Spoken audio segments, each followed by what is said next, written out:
Bonjour et bienvenue dans ce nouvel épisode de YAL parce que vous êtes aimés. Donc nous sommes très heureux de vous retrouver aujourd'hui pour ce nouvel épisode où on va parler des sentiments, des relations, de tout ce qui est autour du cœur. Et à la suite de l'épisode qu'on a eu avec Patricia qui nous a fait l'honneur d'être avec nous. En fait, c'est comme si Dieu me disait, je suis comme ça. Regarde comment cette personne est toujours là, moi aussi. On va s'attarder un peu plus sur les deux derniers points qu'on avait abordés. Donc, c'est-à-dire, est-ce que c'est grave de manquer d'amour, de ne pas le ressentir? Est-ce qu'on peut arrêter d'aimer quelqu'un? Est-ce que c'est normal de ne pas ressentir l'amour des autres? Et qu'est-ce qui fait qu'on n'arrive pas à ressentir cet amour-là? Donc, franchement, déjà, pour commencer... Moi, j'ai vraiment une anecdote, en fait. Je suis un peu gênée de la partager. Dis-nous. Mais du coup, en soit, il y a une période de ma vie, en fait, j'étais un peu perdue. Et c'est comme si de la même période, j'avais l'impression d'aimer 3 personnes en même temps.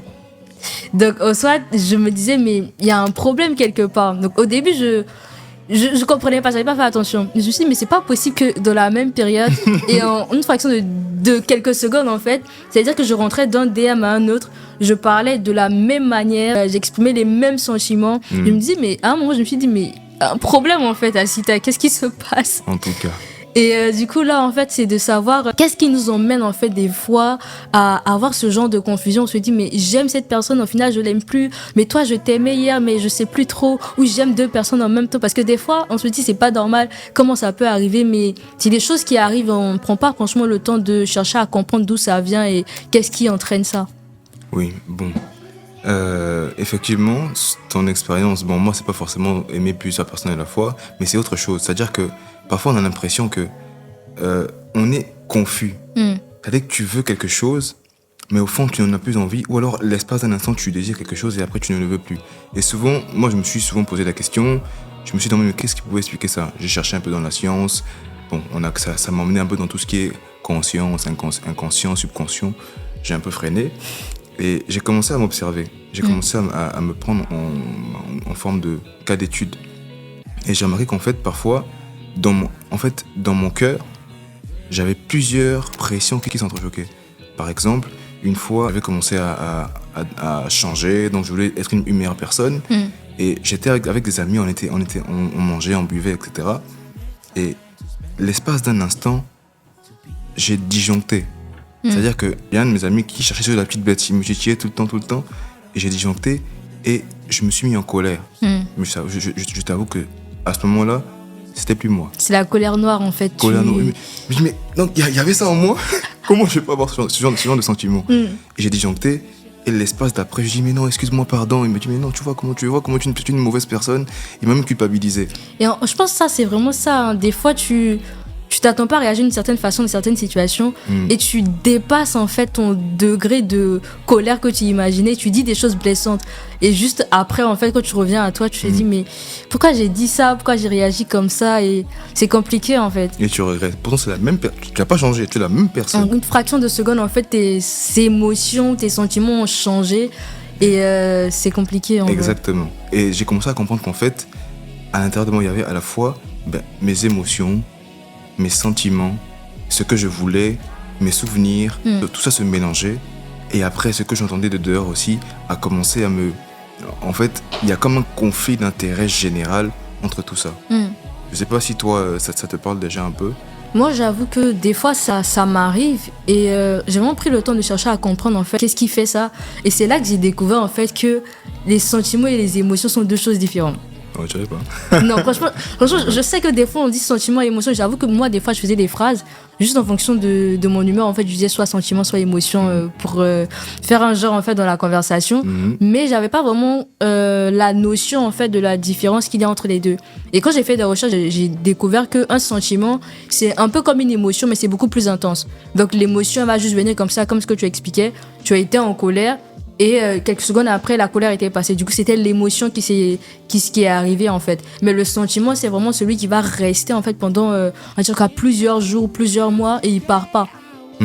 Et ça m'a permis de me rendre compte qu'en fait, l'être humain, on est influencé, en fait, par nos émotions, nos sentiments et nos 5 sens qui vont soit amplifier ou réduire, en fait, la façon dont nous allons réagir. Donc, ça nous permet de nous rendre compte que l'homme est un peu instable. Et que cette instabilité-là... Un peu seulement. Enfin, beaucoup des fois. Mais du coup, l'instabilité en soi, je me suis rendu compte qu'il venait de notre cœur. Parce que dans mes recherches, j'ai vu que le cœur, en fait, c'était l'élément central, en fait, l'organe central. Et c'est là qu'il y a nos sentiments, nos émotions, nos souvenirs. Et ça nous permet de rendre compte, en fait, que notre vie et notre attitude, tout ça dépend de l'état de notre cœur. Je sais pas si tu vois. Oui. Et moi, j'ai toujours tendance à dire que, en fait, le cœur, c'est comme un théâtre. Un théâtre où l'émotion va se réveiller, elle va vouloir faire quelque chose. Le sentiment aussi, donc qui est là depuis plus longtemps, qui va dire à l'émotion, ok, tu te calmes. Et il y a aussi la mémoire, donc les souvenirs, comment je me suis senti par le passé, comment est-ce qu'on m'a parlé. Et il y a les 5 sens, donc c'est ce que je vois, ce que j'entends, ou ce que j'ai entendu, ce que j'ai mangé, ce que j'ai goûté, etc. Ce que j'ai senti. Et tout ça, en fait, c'est surtout dans un théâtre. Et à la fin, on ne sait jamais qui va gagner. C'est ça. Parce que le jour où tu es fort, ben, tu résistes à la colère, par exemple. Exemple, dans le train, moi, j'ai beaucoup joué au foot, donc j'ai souvent mal aux orteils. Et quand quelqu'un te marche sur le pied, dans ta tête, tu l'as tué 15 fois. Après, tu reviens, tu dis, mais non, bon, c'est pas grave, allez-y, madame, allez-y. Non, mais moi, j'avoue que des fois, j'arrivais pas. Je dis, mais c'est quoi le problème, en fait? Fais attention. Ou comme les personnes. Et c'est franchement, ça, c'est vraiment le modèle typique pour se rendre compte que les émotions, en fait, sont tellement instables. C'est comme des fois, je sais pas si ça vous est déjà arrivé quand vous prenez les transports. Il y a des personnes, quand ils sont pressés, ils courent. Et dès l'instant qu'ils arrivent à traverser les portiques du métro, le gars, il est toujours à la ligne d'entrée, hein, mais il se dépêche plus à passer, en fait, alors qu'il y a d'autres personnes qui essaient de rentrer. Et moi, c'est quelque chose qui m'énervait à un point. Donc, je peux être contente, hein, mais juste le fait que tu t'arrêtes là pendant 2 secondes sans entrer, sachant que les portes, elles vont se fermer et qu'il y a des personnes derrière qui veulent entrer, ça me permettait de passer, en fait, de toute calme à super fâchée, en fait. Je me dis, mais avance, en fait, avance. Et c'est vraiment, ça nous permet vraiment de voir comment les émotions, en fait, peuvent influencer aussi notre humeur. Parce que là, dès cet instant, j'étais plus en paix, j'étais fâchée, en fait, et c'était vraiment compliqué. Et donc, souvent, on se sent coupable d'avoir laissé cours à une émotion. Parce que ce jour-là, on n'était pas forcément en pleine forme, on a laissé la colère prendre le dessus, et on a parlé. Donc, parfois, il faut juste rester calme et laisser l'émotion passer. Et dans tout ce théâtre, il faut savoir que le plus important, c'est ce qu'on décide de faire. Or, souvent, on décide d'agir en fonction de nos sentiments, C'est ça. en fonction de nos préférences, en fonction de nos traumas passés, en fonction des paroles qu'on a entendues avant. Et on n'est jamais vraiment objectif. On est toujours influencé, soit à l'intérieur, donc ce qu'on ressent, soit à l'extérieur, ce qu'on entend, ce qu'on voit, ce qu'on perçoit. Et c'est ça qui fait que l'homme est complexe, en fait. On peut pas lui faire confiance. C'est ça. Je peux pas me faire confiance. Parce que je sais pas comment je vais réagir jusqu'à ce que la situation La se présente devant situation se moi. présente, c'est ça. Il faut que donc, parfois, ça me rend humble. Ça me rend calme et je me dis, ok, la vie, dans la vie, il faut continuer à apprendre. Franchement, ça, c'est un certain niveau de sagesse, mais on réagit pas toujours comme ça. Il faut savoir qu'en fonction de ce que chacun a vécu, il aura sa façon de réagir à différentes situations. Et en vérité, même notre background, en fait, influence la personne qu'on devient. Parce que plus tu vis des situations traumatisantes, affectantes, plus tu es transformé. C'est ça que des fois, on va voir qu'une personne, à la base, elle était calme. Et maintenant, elle est devenue beaucoup plus agressive. Parce qu'elle a vécu quelque chose qui l'a affectée et qui a biaisé, en fait, sa personnalité, son caractère et sa capacité à avoir la maîtrise de ses sentiments et de ses émotions. Par exemple, là, toi, tu dis que oui, tu essaies d'être humble, de te calmer, etc. Mais c'est pas tout le temps facile. Ça se trouve, là, tu as peut-être eu le temps de travailler certaines choses, de revoir certains éléments qui te permettent aujourd'hui de pouvoir prendre de la hauteur sur certaines situations. Mais moi, je te prends l'exemple d'une personne que je connais, que j'ai vue être transformée, en fait, ou se métamorphoser au fil du temps à cause de plusieurs situations qu'elle a vécues. Donc, la personne qui était hyper toute douce, que tout le monde connaissait, au final, en fait, on se dit, mais qu'est-ce qui lui arrive? Qu'est-ce qui se passe? Est-ce que c'est la même personne? Et c'est là qu'on se rend compte que, comme les points qu'on avait abordés, en fait, c'est que des fois, on arrive au stade où on a du mal à aimer, à ressentir l'amour des autres, à donner de l'amour, ou sinon à rester fidèle à nous-mêmes, en fait, à cause des événements et des situations qu'on a vécues.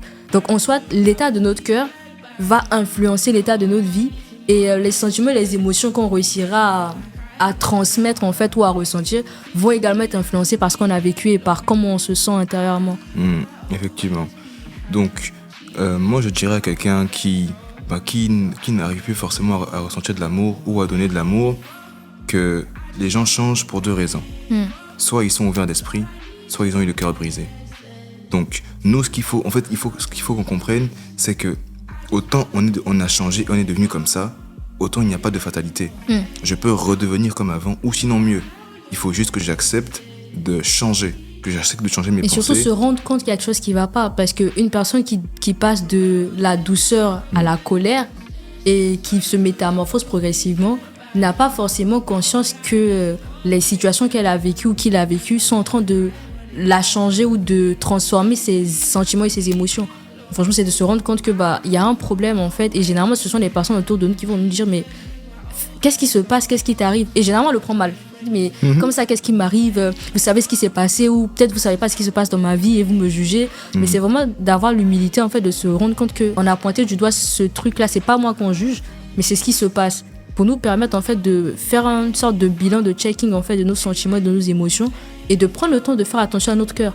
Parce que notre vie dépend de notre cœur, mais des fois on lui fait prendre des coups et on ne prend pas le temps de prendre soin de lui. Effectivement. Donc, souvenons-nous que le cœur, c'est un théâtre. Et que dans ce théâtre-là, il y a beaucoup d'acteurs. Franchement. Il y a nos émotions, il y a plein d'acteurs, mais c'est celui qui gagne qui fait la différence. Et à chaque fois, autant on peut agir mal, autant si on reconnaît qu'on a mal agi, on peut changer, on peut évoluer, on peut s'améliorer. Il faut juste ne pas abandonner et être ouvert d'esprit. Sinon, on va changer parce qu'on aura eu le cœur brisé. Ça, c'est pas souhaitable du tout.